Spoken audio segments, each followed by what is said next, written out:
Kırgız el daim tinçlikti kalaydı. Asmanımız açık olsun, yeri tinçlik olsun, Kırgızstan'da daima tinçlik olsun. Şunday toy topurlar bolaversin.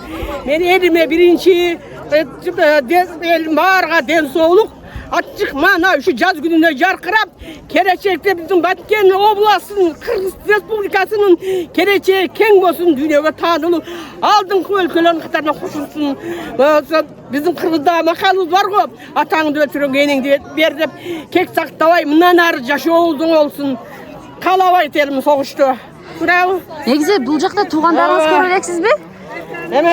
Tacikler aytkanday Serbi Çeşmi Tacikistan'a, Sadarganam Tacikistan'a bugün duravut.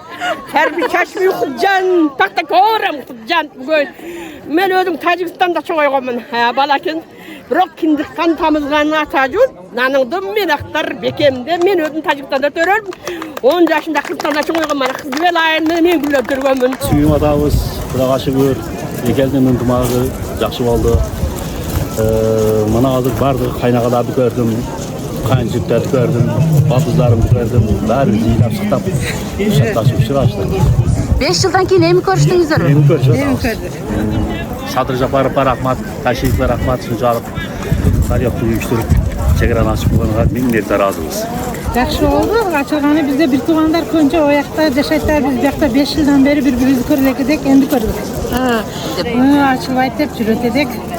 Açılıp kaldı, жақсы oldu.